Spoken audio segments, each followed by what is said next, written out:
All right, here I am at the Mulberry Street Railroad Crossing in Deshler, Ohio. So this railroad crossing right here is another crossing, I would say, right in the middle of Deshler, and this is owned by the CSX Toledo subdivision, which is the subdivision that runs north and south through Deshler, where it's mostly single tracked. And you can see right there is a diamond where it crosses over the CSX Willard sub. Now this line right here is quite neat because, as you can see, if you haven't looked around you already or checked out my other videos, there are CPL signals, or center position light signals, everywhere on this line, which is awesome. You can see how there's one singular one protecting the diamond and some for the Ys, such as the northwest, or not north, southeast and southwest Y.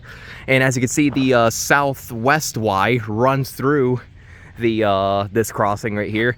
Although unfortunately I did hear word that these CPL signals are going away soon, so I figured why not do like a crossing tour and a bunch of videos in Deshler before they do go. But that's really besides the point. But the crossing for itself right here features some okay, like I would say standard equipment, or more likely, you know, not really exactly super normal equipment you would see on CSX. But I decided to tour it anyway due to the neat setup and how it's basically like right in the middle of this cool scene where you could get like a ton of different shots with the signals or the Ys or even the water towers over there. You can see that really old one right there, installed during the B&O era. But yeah, I guess all that said, I'll explain the rest as I go on. So with that said, let's get to it. So for the first signal, this has a SafeTran double-sided base, as you can see. And here's the emergency information, and the dot tag and the dot number is 155754S. And for the gate mechanism, this has a SafeTran gate mechanism 2000s generation. Kind of throws out the streak with the Willard sub crossings, which have the 90s gen gate mechs here.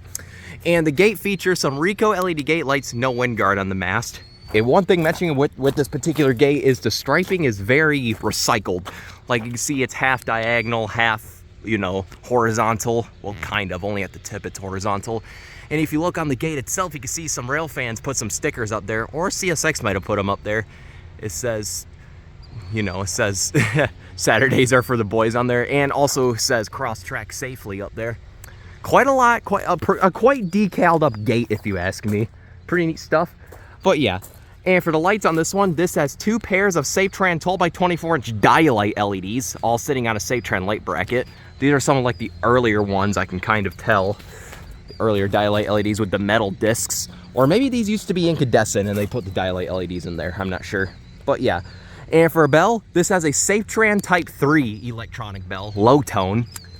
Pretty neat stuff. Now, I guess another thing worth mentioning, which is once again across all crossings on CSX throughout Ohio, is that this crossing has its bells wired to only ring while the gates are going down, not again after that. Yep, that's it for these bells per se. So yeah, that was the first signal. Pretty substantial stuff. Now let's go ahead and walk all the way over here. It's a pretty wide crossing grade, but however, it is not recommended to stand right in the middle when a train's coming, or else you will get called in by the CSX police. I've heard cases of that here, but it's still a cool spot nonetheless. So here's the second signal. So for this one is similar to the first. This has another SafeTran double-sided base. And here's the emergency information once again. And I keep on forgetting to mention that a lot, I think almost all the gate arms here have the electrocution hazard sticker right on it. Kind of interesting. But, and for the gate mechanism, this has another SafeTran gate mechanism 2000s generation. And, whoops, almost fell. And the gate lights are Rico LED gate lights, and there's no wind guard on this mast either. And I believe this gate looks relatively new. Maybe they just replaced this one. Yeah, still pretty shiny. And for the lights, this has two pairs of, I believe this has 1.5, here, let me check. This has quite a weird light combo. Yeah, this has 1.5 pairs of SafeTran 12x24-inch dialight LEDs and one SafeTran 12x24-inch light head with a Leotech EV series LED in it. Quite interesting. I think I zoomed on the wrong light, but they are all SafeTran light heads. Two of them have dialight LEDs, while one of them have a Leotech LED in it, while that one has a dialight. But yeah, and these are all sitting on a SafeTran light bracket as well.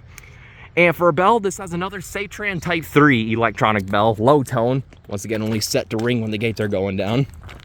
But yeah, that right there is, yeah. So that's the second signal, and I guess that is all there is to show for the equipment here at Mulberry Street. Here's the relay case, which is located right in the center of the rail park right here, basically.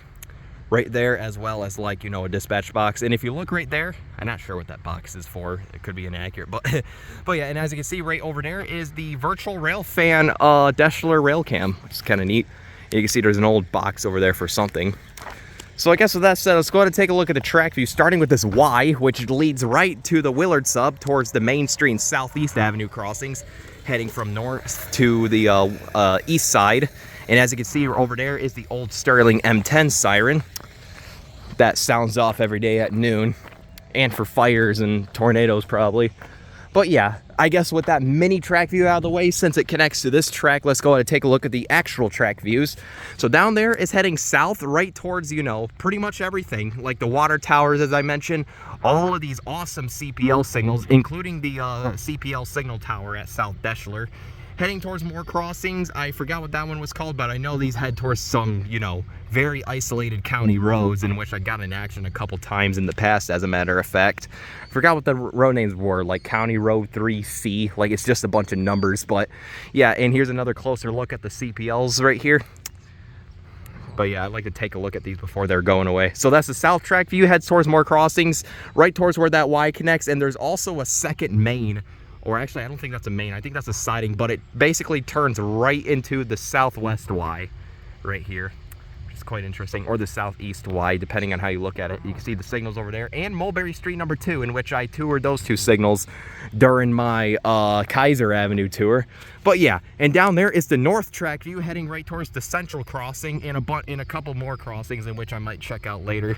I can see that one down there has like a gate connected to the cantilever in Vency's Rail Gate Mex. Quite interesting, and you can see this heads down towards a couple of signals that I can see down there, which are SafeTran color lights.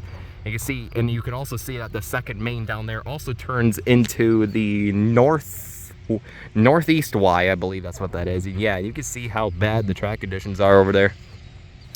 But yeah, there's quite a lot to go over here. You can see the speed limit side for the Diamond. Yep, this does head right towards the Diamond and the old interlocking tower, and yeah, CPLs everywhere.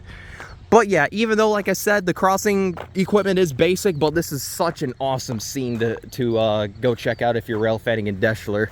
But yeah, with that said, this was the Mulberry Street Railroad Crossing number 1. There's number 2. Yep, Mulberry Street number 1 in Deshler, Ohio, owned by the CSX Toledo sub. But yeah, I guess with that said, that was Brett, and this, and over and out.